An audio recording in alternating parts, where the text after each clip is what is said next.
Good morning, good afternoon, and good evening, everyone, from wherever you're joining us, and welcome to the 7th webinar in the Neurophysiology 2023 series.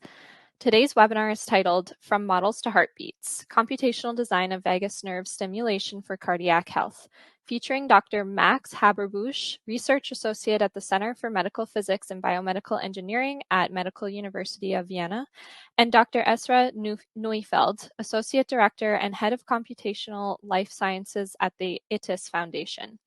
Today, they will present on closed-loop cardiac rhythm control restoration in heart transplant patients from model development into in silico regulatory evidence for safety and efficacy trials, including several demos for us. Before we get started, we'd just like to acknowledge our partners for this series, the American Physiological Society, the Society for Neuroscience, the Federation of European Neuroscience Societies, the American Autonomic Society, and Scientist.com. Now, we'd like to give one final special shout out to today's session sponsor, Sparc. The NIH Sparc program pursues the ambitious goal to rapidly advance the promising field of bioelectronic medicine. This not only includes data, models, and tools from over 100 research teams, but also establishes a large Sparc portal infrastructure for fair data sharing, collaborative and reproducible modeling, mapping, and knowledge management to supercharge the field. As one of the 4 cores of the Sparc Data Resource and Resource Center, ITIS develops and maintains OSparc, a freely accessible online platform to power fair, sustainable, reproducible, and collaborative computational neurosciences, including the Sparc models of nerve electrophysiology and its interaction with organ physiology. So thank you again to them. Now, without any further delay, I'm pleased to welcome our first speaker, Max, to the floor. Hi, Max. Thank you very much, Sydney, for the kind introduction. And also warm welcome from Ezra and my side to today's seminar, where we are going to talk about neuroengineering approaches to restore autonomic cardiac control after heart transplantation, to improve patient quality of life, and also to reduce the risk for adverse outcomes. We will speak about the development of computational models of the cardiovascular system and its autonomic control, and how we can use them to develop neuromodulation strategies to control heart rate. We are also going to touch on the topic of in silico regulatory evidence using OSparc to assess neuromodulation interface safety and efficacy. And we want to cordially invite you to use the Sparc platform that provides a fair and open environment for collaboration that is free to use. I would like to start with a brief introduction to neuroprosthetics and electroceuticals. What are neuroprostheses? A neuroprosthesis is a device to augment or restore impeded or lost body functions by means of electrical stimulation of the somatosensory nerves. There are 2 popular examples, one being cochlear implants, where an electrode array is inserted into the cochlea to stimulate the auditory nerve based on acoustic information that is picked up by a microphone and translated through a microcontroller into electrical stimuli, and by that, auditory perception can be restored in the hearing impaired and allow them to better engage in social activities again. And another quite famous thing is the stimulation of the common perineal nerve. These can be used for the treatment of drop foot. Drop foot is a condition that often occurs in people suffering from stroke, and it's the inability to lift the front part of the foot off the ground. And this severely impairs the walking of the person. So what can be done is to place surface stimulation electrodes above the common perineal nerve and trigger stimulation through a heel switch. Once the heel clears the ground, stimulation is turned on and dorsiflexion is induced. That means that the tip of the foot will lift the ground properly, and by that, a good walking pattern can be restored and the quality of life of the patients improved. And I would like to underline the importance of neuroprosthesis and neuromodulation in medicine nowadays.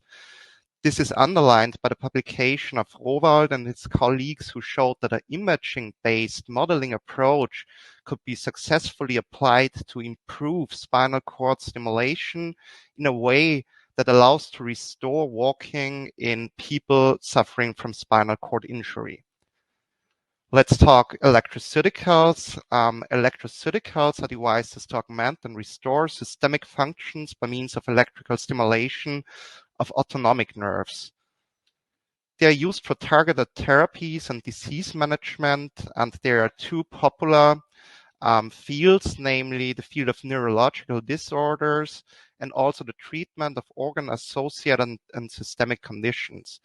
So for neurological disorders, vagus nerve stimulation has been successfully used, especially for refractory depression and treatment-resistant epilepsy. That means that a patient runs through multiple cycles of medication without success. And in those patients, vagus nerve stimulation was shown to provide relief for their condition.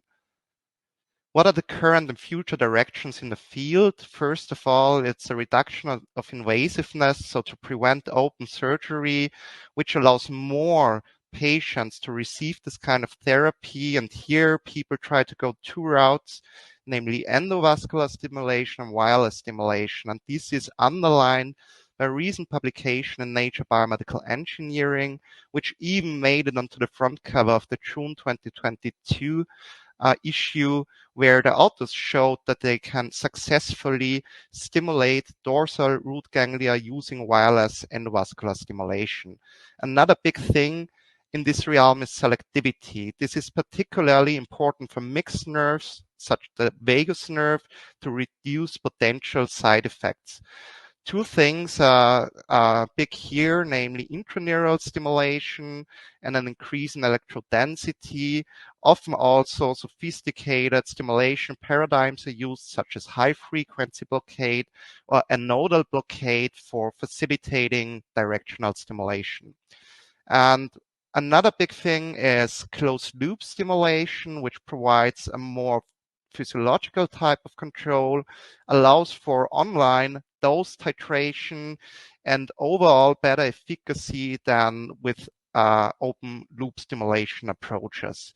In all of those three fields, computational modeling plays a paramount role, especially in early stages of development, where you would like to try out new hypotheses.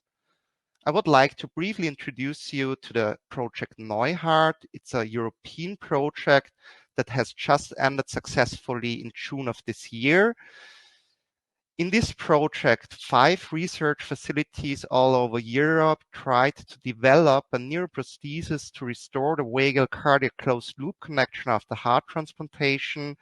And in this work, computational modeling played a key role. So to better understand the clinical problem that we tried to solve in this project, we got a better understanding of how the autonomic nervous system controls the heart. So the heart is innervated through the parasympathetic nervous system and the sympathetic nervous system. The parasympathetic branch uses the vagus nerve to innervate the heart. An increased activity in this branch leads to decrease in heart rate and the decrease of cardiac contractility, which happens in phases of rest and digest. And the sympathetic innervation is the counter player, so it has an antagonistic effect. Increased activity in that branch leads to an increase in heart rate and an increase in ventricular contractility. This is associated with situations of fight and flight where a higher blood demand is needed. So what happens if the autonomic cardiac innervation is compromised, like during heart transplantation? This leads to a loss of the vagal tone and therefore to a substantial increase in the resting heart rate that eventually results in a reduction in quality of life, but more importantly, to an increased risk for adverse outcomes. We know from clinics and literature that a functional cardiac renovation may occur in patients. However, it's quite rare, and therefore our project envisioned to apply a closed-loop vagus nerve stimulation strategy to lower the heart rate to the desired level and thereby again improve patient quality of life and reduce the risks for adverse outcomes. We envisioned to use an implantable stimulation device, a regenerative tunnel that facilitates the regrowth of the nerves, into which an intraneural stimulation electrode array is inserted, and a model-based closed-loop control strategy that receives information about the cardiac activity, such as heart rate and ventricular contractility, by an epicardial sensor, which can be implanted into the heart and thereby close the loop. And with that, I would like to hand over to Ezra, who is going to introduce you to the SPARC program. Yes, thank you very much, Max. Let me just share my screen.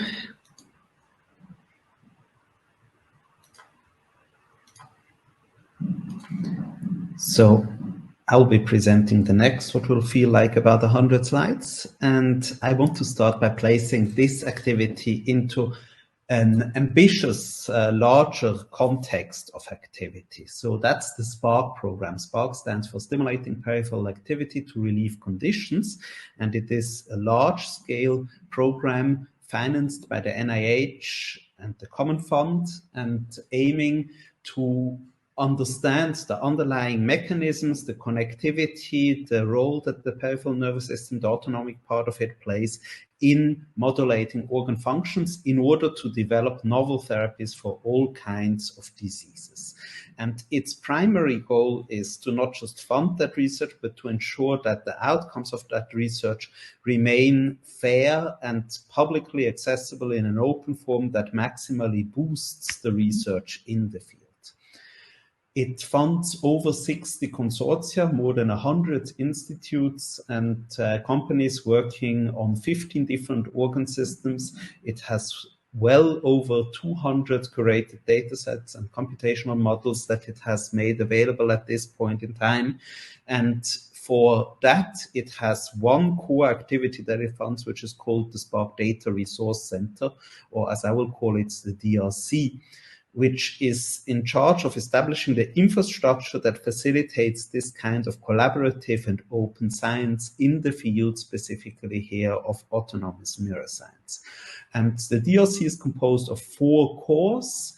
These are the data management and publication core, the curation and knowledge management core, the map synthesis core, and the one to which I belong, which is the computation and simulation core. So the last one will be a bit more in focus of today's webinar, but we will also tell you about where you can learn more about some of the other cores. There will be associated webinars for that.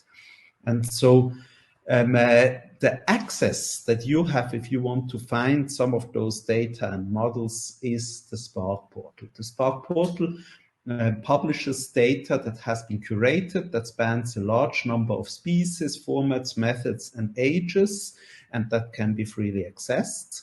And the data, the data management core, for that purpose is leveraging something called the Pensive platform. So that platform helps to prepare data, to work jointly on data towards publishing it, and to ensure high quality of the data sets, long-term archiving, and also versioning. That means that you can get back to a specific version as it was referenced at a certain time point, for which we also associate unique identifiers that allow to go and retrieve the data in a specific state it was in. So there is a clear overview page for each data set. And the goal, as I already mentioned, is to make data fair. Now, what does fairness mean? Fairness, in the way we use it here, stands for the acronym findable, accessible, interoperable, and reusable. So this is about maximizing the return of data that has been generated. Now, one of the things that people gain when they submit their data to the portal is that the data becomes referenceable and citable in a way where they can get credit for example, the downloads of the data sets. They have an influence on the license by which it is shared, and they ensure a maximal visibility for their data, which happens through different metadata and curation steps. And that's the domain of the K core, the curation and knowledge management core. Now, this core has established standards and also drafts protocols that clearly describe how the data was acquired. They associate metadata that can be used for all kinds of faceted or function-driven searches, and they provide vocabularies and ontologies that allow unambiguous annotation and search for the data and discovery, not just by humans, but also by machines. The third core is the map synthesis core. That one is responsible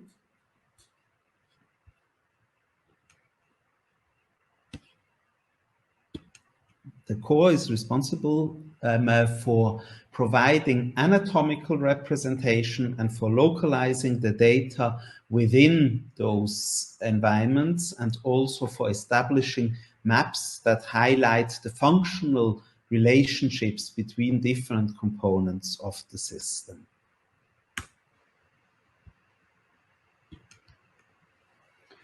These scaffolds are 3D geometries of the various organs, and they allow to map between species, but also to integrate information across scales. So these different scaffolds have ways of associating, of registering data sets and data on different levels, from the subcellular all the way up to the whole body anatomy, and to make comparisons between different species. And this here is another form by which relationships are established. This is a more formalized form that focuses on functions. We call these things flat maps, and they allow to localize different data sets and to understand the connectivities. There will be a dedicated webinar, and you can register for that, in which the mapping and the knowledge functionality will be presented in more detail. And through this, it is also possible to discover data sets, as I will show in a demonstration shortly. Now, having this kind of knowledge management underlying the data publication means that we can use queries as a kind of semantic electrode. We can, for example, look at the inferior mesenteric ganglion and ask the question, what neural populations have a part in it? And this is the response which the system returns. Or we can ask which organs are innervated by the vagus nerve and how that varies between different species. These kind of questions are supported through the knowledge management system. And I will briefly give a demonstration of what that looks like. So here we have the Spark portal. You can see some of the organ systems, the most prominent ones. You can browse data, look at maps and models. Here is one example of a porcine model. And because the simulations that Max and I will be presenting today are based on porcine data, that's why, for example, you can also localize here the micro CT images that we will be leveraging. So if I search here, you'll see there's a data set with the micro CT image, and you can download those micro CT images and look at them. Those are the same ones that we are leveraging today. Or you can go to the data sets and the computational models, and you can find here, I've been looking for cardiovascular, you can find here the computational model of cardiovascular control that we will be demonstrating today. And there is a button here called Run Simulation that allows you to open this within the Spark platform and to interactively explore this computational model. With that, I will return to the slides and focus on the SimCore aspect of things. So SimCore, that one is responsible for ensuring that computational models are sustainably and reproducibly preserved and can be collaboratively elaborated. Now, why do you want computational models in life sciences? The usage of computational model is exploding and is broadening continuously. And I would like to go through this list of examples. Computational models facilitate mechanistic investigations under highly controlled conditions, which can then be used to formulate, for example, testable hypotheses. they are leveraged to help design new devices, which means in the case of stimulation devices, maximizing the selectivity of stimulation, and in the case of sensing devices, maximizing the information content of the signal. Modeling can also be used to optimize treatment parameters, and as I will show in a moment, also in a personalized and patient-specific manner if corresponding, for example, medical image data is available. And if the necessary effort is done, and that will be the topic of the last part of the webinar, if the necessary effort on validation, verification, and uncertainty quantification is done, modeling can be brought to the point where it is accepted by regulators as regulatory evidence, complementing or even completely replacing human and animal in vivo trials. Here is another example of the use of computational modeling. This is work done in relationship to an implant from Galvani Bioelectronic, which was initially investigated in a porcine, in a pig model, and showed very promising results. So the next goal was to translate to humans, but one of the first realization is that the dimensions change considerably. The nerve is about 3 to 4 times larger in diameter. Another device for stimulation is needed. It's unclear what kind of stimulation parameters and how much current will be required. And also the organization of this neurovascular bundle is quite different between porcine and human. So you see there are larger fascicles, more regularly arranged. In the case of the human, there are sparse and irregularly arranged. And so the question is, which device should be used? What kind of performance expectation and parameters should we plan for?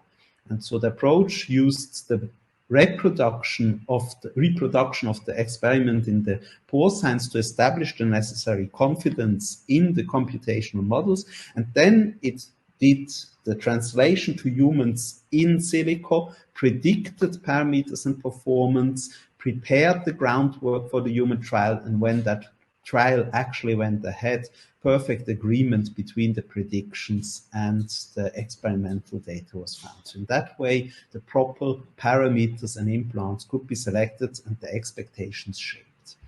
Now, another aspect that we'll be showing later on in the webinar is the use of computational models in order to enter the device with the model. So the model becomes part of the device and predicts the response of the physiology to stimulation in order to allow intelligent control. So that's one application where modeling becomes actually part of the device itself. So there are challenges with computational modeling that remind us very much of the challenges also with data itself. But then there are also computational modeling specific challenges. So computational modeling specific challenges includes the question of reproducibility and sustainability. Models depend on runtime environments, on libraries. What happens if somebody else tries to run the same model? What happens if you try to run it again in 5 years when maybe the PhD student that elaborated the model is not in your lab anymore? How can you reproduce the conditions under which a model was run if you vary the parameters? How can you collaborate across larger consortia? So these are some of the challenges that the DRC has set out to find a solution for. So supporting fairness in computational models, facilitating collaboration, and ensuring traceability, reproducibility, and sustainability of the model. And for that, it has developed the sparc platform, which is an online cloud-based computational resource, an open source platform that can be freely accessed and provides also computational infrastructure that is already paid for, and on which models can be developed, shared, hosted, executed, and published. And this allows you, for example, then to also produce interactive demonstrators. So publications can refer to computational models as a supplement that can be interactively explored. And as we will also show later on, it's also possible to develop guided tools that can be used, for example, for clinical treatment planning and research clinical use. workflows. So OSPARC supports fairness by dividing models into reusable building blocks that can be pipelined and put together and used in different contexts. It also provides metadata and computational information standards that facilitate search and identification of compatibility and the provision of information about limitations and context of use of the model. It stores the entire runtime environment along with those different modules to ensure that there is no difficulty when transitioning to another platform. So you're running it through the cloud, through a web browser. That's all you need to install. And you get in it the same behavior that the person developing it also experienced. There's automatic testing that provides further quality assurance, traceability. The different versions of the modules are retained, and it's possible to use them again, and a lot of collaborative infrastructure supporting all of that. Here are some impressions of pipelined computational modules from the directory. This can be, for example, AI predictions of responses to stimulation, or explorable Jupyter Lab notebooks, or predefined workflows and visualization engines. And there are nowadays more than 100 different services available, and those can be pipelined dynamically and put together into complex workflows that can be shared. But these can also be made available as to people that don't even have an account to explore. So one example is a recent Nature paper that made a series of spinal cord stimulation models available through that mechanism for interactive exploration. Or here an example of what I mentioned earlier. If you have such a really complex pipeline, such as this one here, which was developed for spinal cord stimulation, you can hide that complexity and generate step-by-step procedures that can be followed by people with little or no computational modeling expertise through what OSPARC calls the guided or the application mode. And the example I want to show is exactly the spinal cord stimulation here.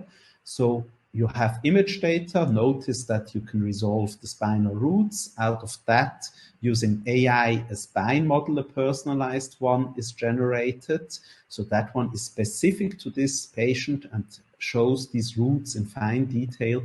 An stimulator is integrated, the electromagnetic fields are modeled, the system computes the response of the different fibers in the spinal roots and then uses those to optimize and personalize the therapy.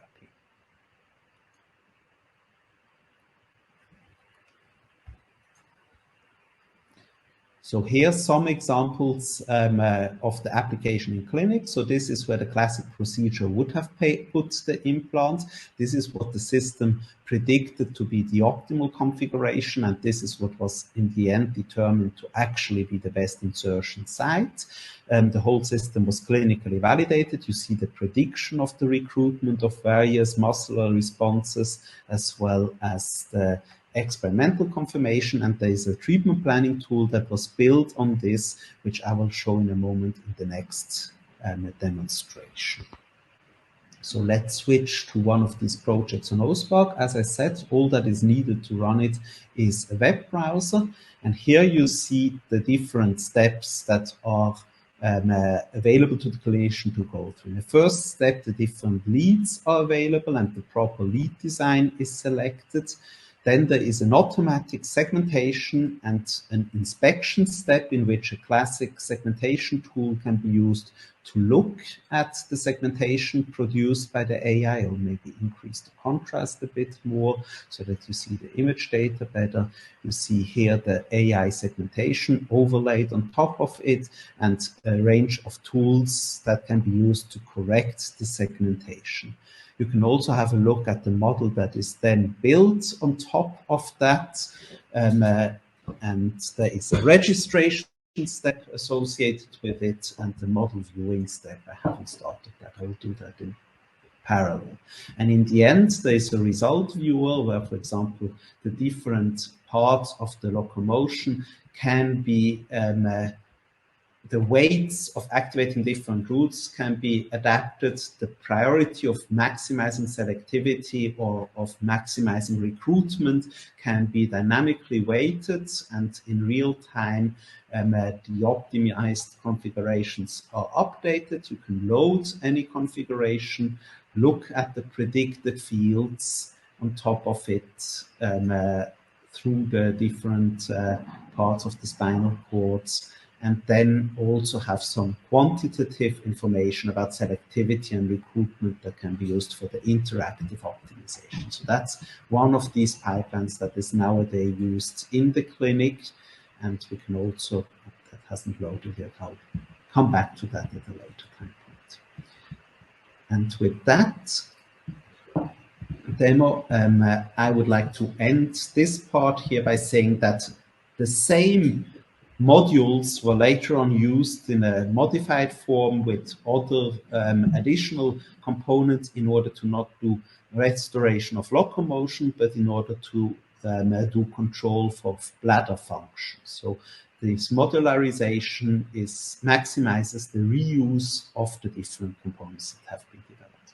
And this platform is open to any investigator, and we encourage you to get your account today in order to access those infrastructures. The links are provided as part of the supplement. And with that, I hand back to Max.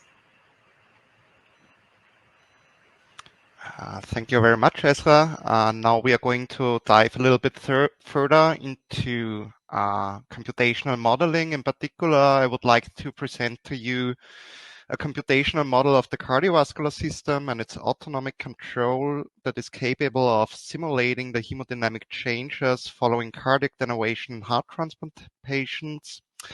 This model can also be used to develop neuromodulation strategies for cardiovascular applications. So the model that we implemented consists of a lump parameter model of the cardiovascular system itself. It comprises systemic arteries and veins and the pulmonary circulation with their arteries and veins, each compartment represented by a modified Windkessel model. Into this model, we also incorporated the heart chambers of the left and the right heart, atria and ventricles represented through time-varying nonlinear elastances. And then we incorporated the autonomic cardiac control through the baroreflex and the pulmonary stretch reflex. In the sympathetic pathway, noradrenaline is released, and in the parasympathetic pathway, acetylcholine, and those neurotransmitters will lead to changes in the cardiac function. We also integrated the model of the intrinsic heart rate control, realized as a Hodgkin-Huxley type model of the human sinoatrial node. This model is sensitive to neurotransmitter concentrations, so varying concentrations of noradrenaline and acetylcholine will lead to changes in the depolarization rate of the sinoatrial node and hence to changes in the heart rate. This model was based on pooled literature data of heart transplant patients early after transplantation and age-gender matched healthy individuals. After tuning the model, it was capable of reproducing the resting and the exercise hemodynamics with great accuracy, as you can see in the bar charts on the right. For instance, if we look at the resting heart rate, the model is capable of predicting the elevation in the resting heart rate that I mentioned earlier that happens due to a missing vagal tone, is accurately reproduced by our model. And now I would like to show you a brief demo of our model that is available on the OSPARC platform. You can also access it through the Spark portal by clicking on the Run Simulation button once you opened up our study. And this data set is also closely related to micro-CT imaging data set of the fascicular structure in the porcine right and left cervical vagus nerve that is also available on the Spark portal. So what we are going to have a look at is how to use our model to simulate the acute heart rate responses to vagus nerve stimulation, and also how hemodynamic challenges affect the heart rate, namely how the heart rate increases or decreases if the systemic vascular resistance is changed. So to do so, you can open up our model on the sparc platform that you find under the templates. That is the thumbnail. And if you open the model, it will take a minute or two. So this is speeded up. And first, you're going to select the appropriate kernel. So the default selection here. And after that, you want to open the tutorials Jupyter Lab notebook, which will walk you through this demo. First, you have some general information, a changelog, references and stuff, and a brief introduction to the model. So when you want to run the model, you need first to implement the cardiovascular system from the cardiovascular system package. And to generate an object from this cardiovascular system, you need to load a configuration, which is stored in a configuration file. This contains, on the one hand, parameters related to the simulation itself, like the simulation duration, the solver to use, or the time step duration, and also all sorts of parameters of different components of our integrated model.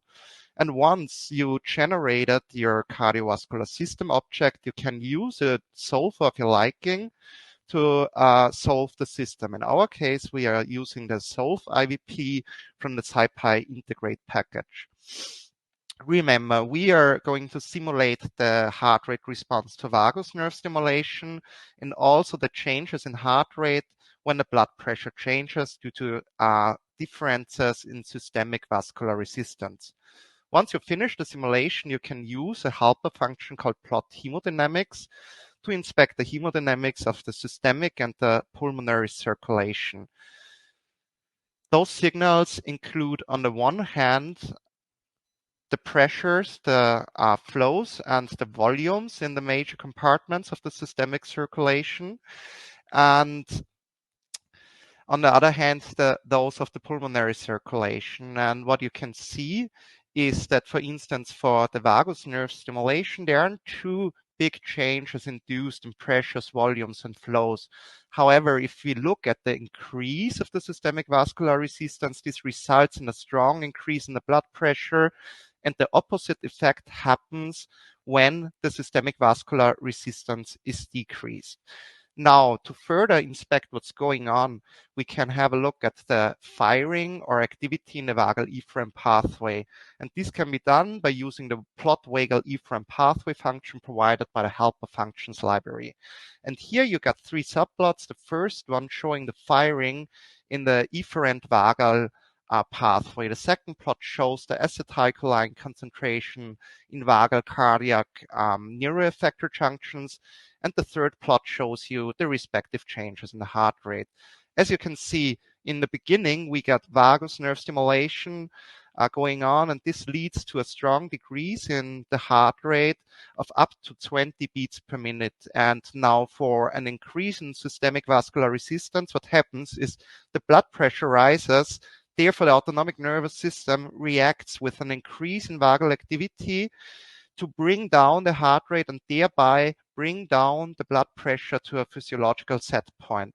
And the opposite happens when the systemic vascular resistance is reduced. That means that the blood pressure drops. That induces a vagal withdrawal and hence an increase in the heart rate to increase the blood pressure to the desired physiological set point. And with that, I would like to hand over to Ezra again, who is going to provide you with the perspective on the neural interface modeling in the project NeuHeart.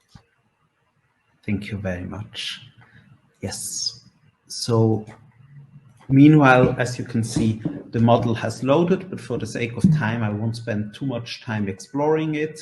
But this is the 3D model. You can see the implant in it, in the epidural space, as well as the spine with the different fibers underlying it.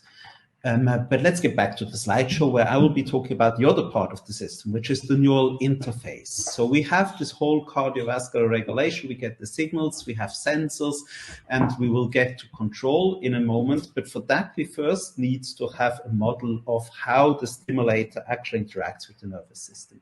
The way this is done is that we do simulations in which histological images are transformed through segmentation and discretization into 3D representation. We integrate this channel around it, simulate the electromagnetic fields that are generated by the implant.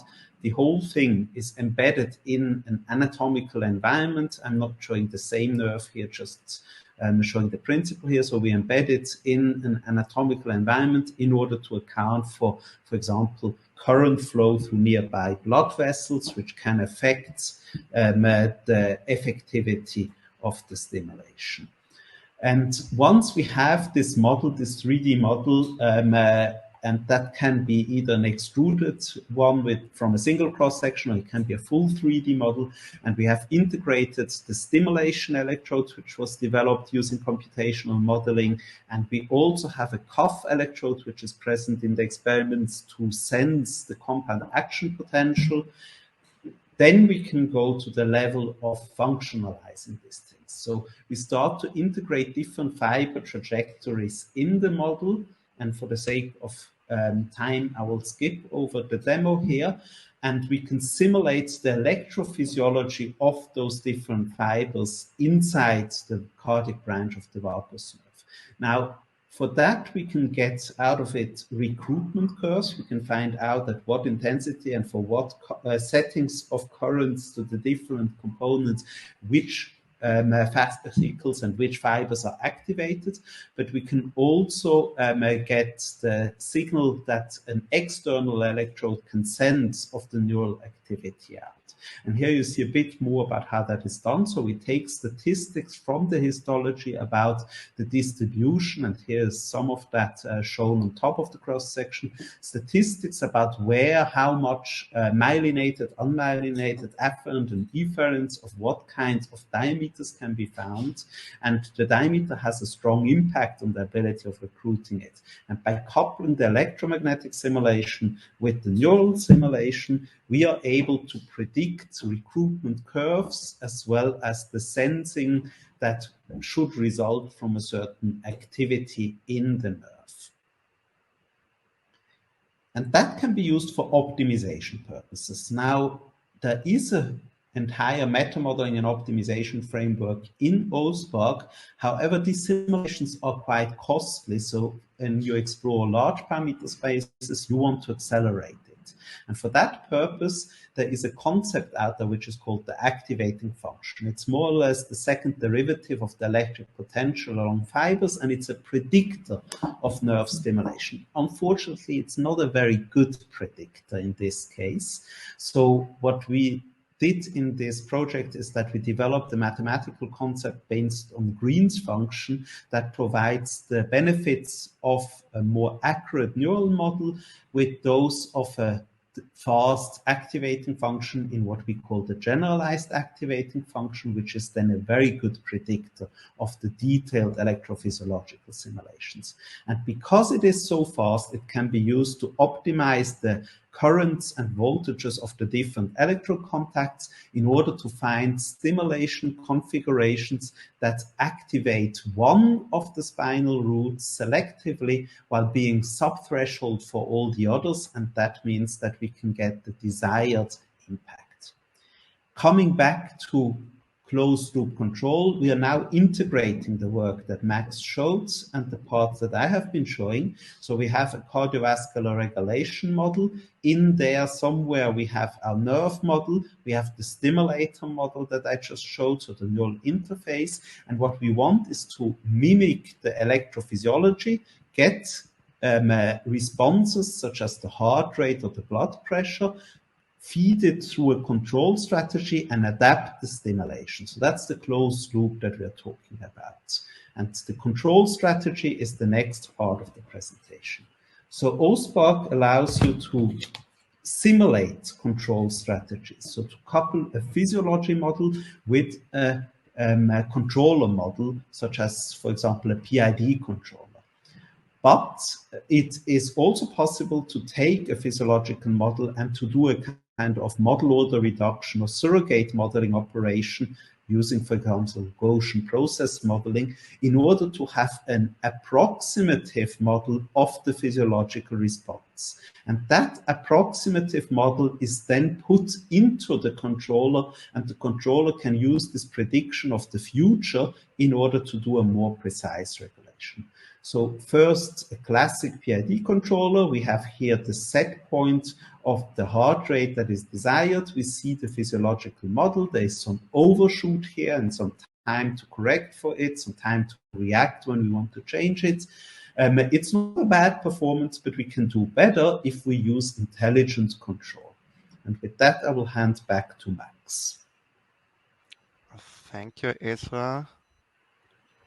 So in my last part of the seminar, we are going to talk about quote-unquote intelligent control or model-based control that we can use to improve the performance of closed-loop vagus nerve stimulation for the regulation of the heart rate. So there's a problem with conventional control algorithms like proportional integral controllers. They're very prone to disturbances. One possible solution for that is to use model-based controllers, which can harness information on the system dynamics to improve the controller robustness. There are multiple approaches, but I think the most common ones include model predictive control, where you simulate multiple time steps ahead within your control loop to allow the controller to make optimal control choices. And more recent development, I would say, is deep reinforcement learning control, which could be shown to even outperform optimal control. And I would like to show you how we can use such a deep reinforcement learning framework together with the cardiovascular system model that is available on the sparc platform to develop a closed loop heart rate regulation algorithm. So for that purpose, we need to have a brief look at the framework that is used. The framework consists of an agent, which is our neuroprosthesis, and an environment, which is our cardiovascular system model. The agent takes in the error between the instantaneous and the set point heart rate and tries by using a deep neural network to make a prediction what is the best action in terms of stimulation frequency to minimize the error between the instantaneous heart rate and the set point heart rate. It uses this policy network, which is a deep neural network, in our case, a network consisting of recurrent neural network units and a dense output layer. But this can be really any deep neural network architecture, such as multi-head attention layers or just dense layers. So during the training, what we are using is a reward function. The reward function you can see here consists of 3 terms.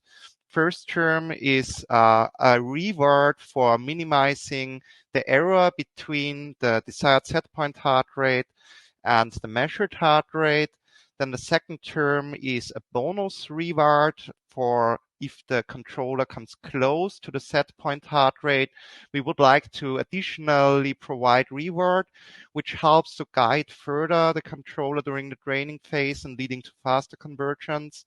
And then we got a penalty term. We want to penalize variations, large variations in the action, so in our stimulation frequency, which further improves the stability of our controller. Each of the terms has a weighting factor, alpha, beta, and gamma. And we then trained our network using an Adam optimizer in 100 iterations, reducing the heart rate by 20 beats per minute from baseline. I would like to show you briefly a demo of that. So I've prepared a Jupyter Lab notebook, which is going to be available soon on the sparc platform. It starts with a brief introduction to this deep reinforcement learning framework and gives you some documentation for how to use the cardiovascular system environment. and a pre-trained policy network following the concept that I've just shown you. Then you got a parameter structure which contains all the important parameters for the controller, such as the set heart rate and the range of frequencies used for stimulation and the time when the stimulation should happen. Then we will generate our parameter space, and with all that set up, we can generate our cardiovascular system environment and start our control loop. So once we are set to start the control loop, we will set up our plotting. First, establish a baseline. We simulate 5 seconds of cardiovascular activity without stimulation, and then we perform the actual control loop. And in the control loop, we will compute the heart rate error, so error between heart rate and the set point heart rate, and use this in a window of the last 50 heart rate errors to pass to the policy network. And this policy network will make a prediction and tell us which is the next stimulation frequency that is optimal to get the desired heart rate. And after that, we save all the signals and perform plotting. And you can see down there the simulation of the heart rate when stimulation is turned on. And here the controller tries to maintain the set point heart rate, which is represented by the red dashed line, by adjusting the simulation frequency. And with that, we can assess the controller performance using control performance metrics, such as the rise time, namely the time needed for the controller to reduce the heart rate to 90% of the set heart rate and the relative overshoot.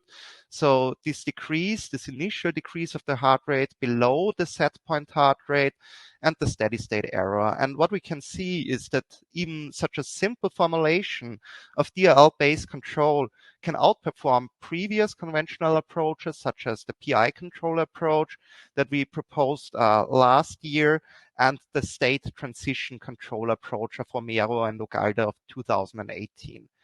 And now I would like to give the word again to Ezra, who is going to talk about in silico regulatory evidence. Thank you very much.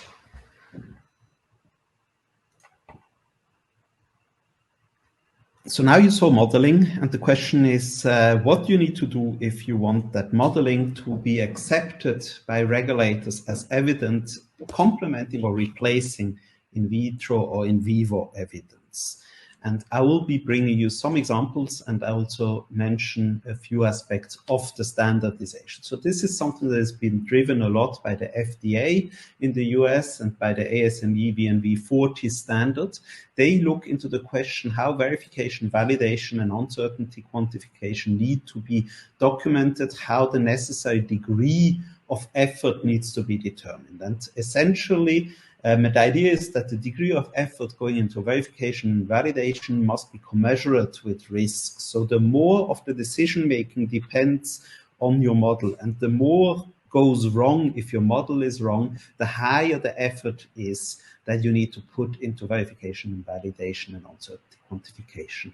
And that dependence can range from something in which modeling is just used to identify comparatively the worst case condition that is then tested experimentally in vivo. In that case, the impact of the modeling is moderate, or it can go all the way to the model becoming part of the stimulator hardware, as you saw in the control, in which case a lot of this decision-making depends on the correctness of the model.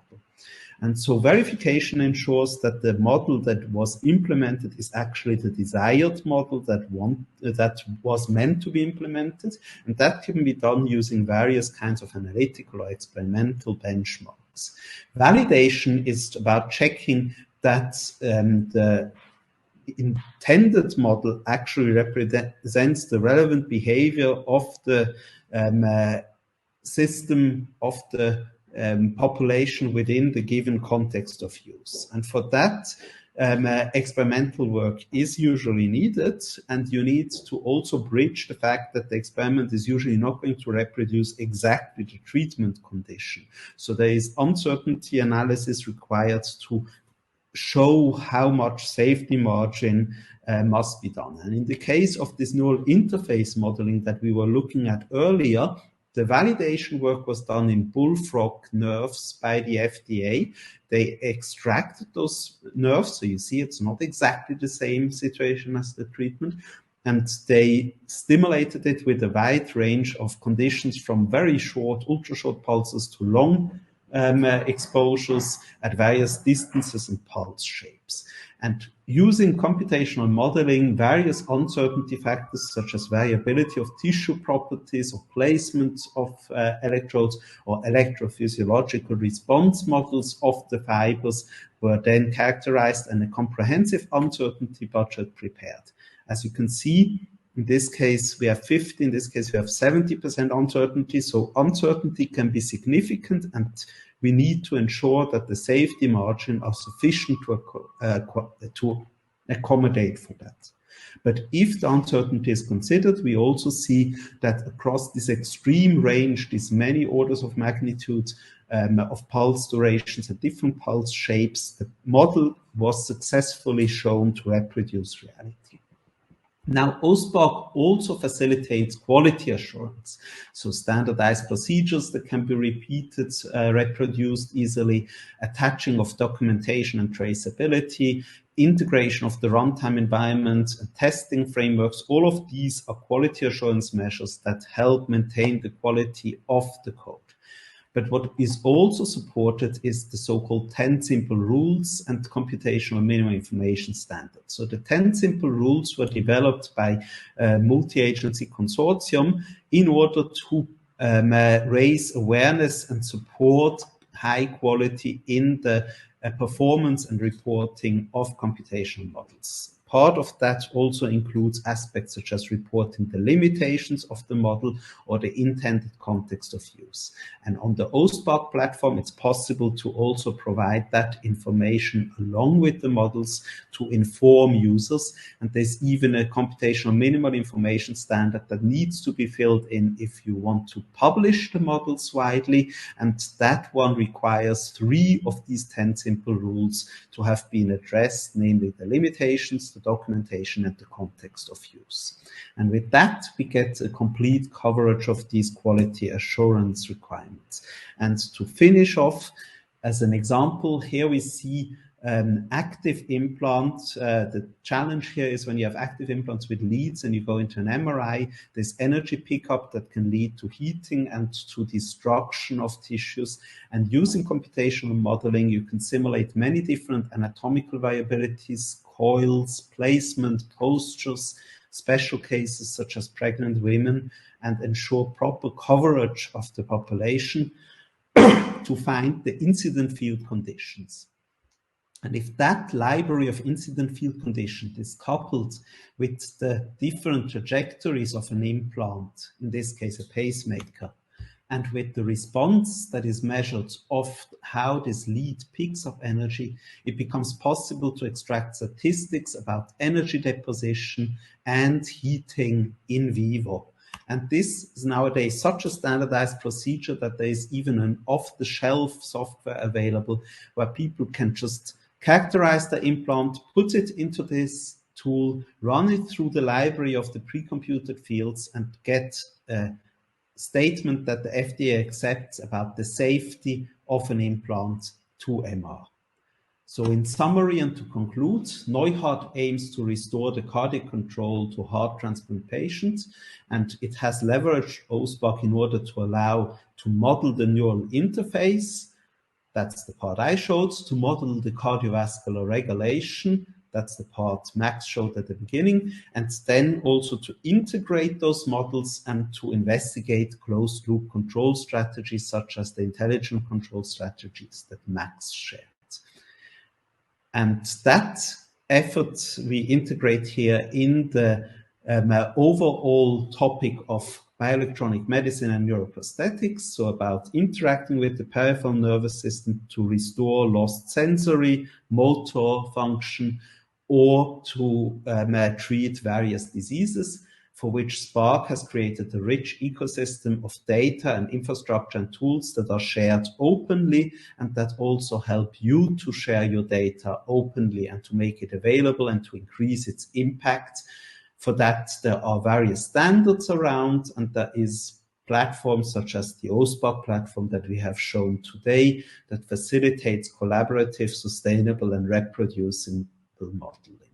And if you go the extra mile of doing proper validation and verification, regulatory grade modeling becomes possible, and your modeling can replace the costly and time intensive in vivo work in the suitable conditions. So I highly encourage you to try out these tools and to leverage them for your own research, and to leverage them also to share your data and to adhere to the new data sharing policies. With that, I thank you for attending. Thank you so much, both of you, for those wonderful presentations and the demos. That was really great. We have reached time, but I do want to ask a few questions and squeeze in a couple for the audience. But if anybody does have to go, we ask you just to take a moment to please give us your feedback in the survey here. It will also launch at the end of the webinar if you are able to stay with us for a couple more minutes. Okay, so our first question: does your computational model consider thermoreceptors and baroreceptors and assimilate environmental parameter variations, example heat or hypoxia, for the purpose of physiological adaptations loop, such as heart rate, in symptomatic patients? So I think this question is directed towards me, and the model only implements the baroreflex and the pulmonary stretch reflex, but no chemoreflex response to temperature changes. Regarding physiological variations, the model that you have seen is representing, so to say, a mean individual, so a mean heart transplanted person. However, we have the possibility to run virtual population simulations. That means that we vary certain physiological parameters, such as the systemic vascular resistance that I mentioned earlier, in a physiological meaningful range. So in a range that we would expect from a patient cohort, and so perform a more reliable simulation base. Yeah. Okay, fantastic. Thank you. Our next question is regarding the construction of the image-based model for SCS. Are the nerve bundles segmented from the CT image, or is this perhaps an atlas-based approach? Okay, thank you. That's an excellent question. The spinal cord stimulation model has these nerve fibers, and it also has additional possibilities to enhance the network models in the spine itself. The nerve fibers are the most critical because those are stimulated typically where they leave the spine and have this high bend that creates a high activity. And they are integrated either on the basis of fiber tracking from diffusion tensor imaging, if that kind of data is available. Alternatively, what we can do is that we can perform a diffusion simulation on those trajectories. So we can, in boundary conditions, solve a diffusion problem and then extract the streamlines and put in the fibers according to those streamlines. So if data is available, we can personalize it, and if not, we can simulate the trajectories. Okay, fantastic answer. Thank you. Max, for you regarding the cardiovascular system model, such a large integrated model has obviously many parameters. How can you ensure you find the right values for them? Yeah, that's a very good question. So usually how you would approach this is to perform a sensitivity analysis. So a global sensitivity analysis, which will provide you information about the influence of certain model parameters on the output. So what we did is to perform such a sensitivity analysis. And once we have identified the most influential parameters, we had to assign values to them. For some of the parameters, it's easy since they really have a physiological measurable unit and value. So for instance, systemic vascular resistance can be measured, and you can also take values from the literature, so you know what values to assign, but there are also obscure parameters, things you cannot really measure or read in literature, and there you need to run a tuning algorithm. So you use optimization algorithms such as Bayesian optimization to estimate those parameters in a way so that experimental results are well reproduced. Okay, great answer. Thank you. I think let's do one more to finish up for today. Can you tell us a little more about the open and free nature of OSPARC? Sure. OSPARC is an open source project, so the source code is under the MIT license, publicly available. It can be leveraged for both commercial and non-commercial purposes. There are no limitations on that. It is currently running on hardware that is completely covered by the Common Fund, which means users don't have to pay anything and get free computational resources and infrastructure. That is at least ensured for the next, let's say, 2 years, after which we will see how much continues there, or whether a model needs to be found in which, for example, commercial use is paying but research use is not. Now, with regard to the models and the modules that people put on it, they have full flexibility. They can keep them completely private and for themselves. They can make them available as usable building blocks, but hides the implementation and the code that is part of it, or they can make everything fully available. The platform does not impose any policy on what the users publish on it. It is open source itself, but it doesn't force users to go open source with their codes. Okay, fantastic. Great explanation. Thank you.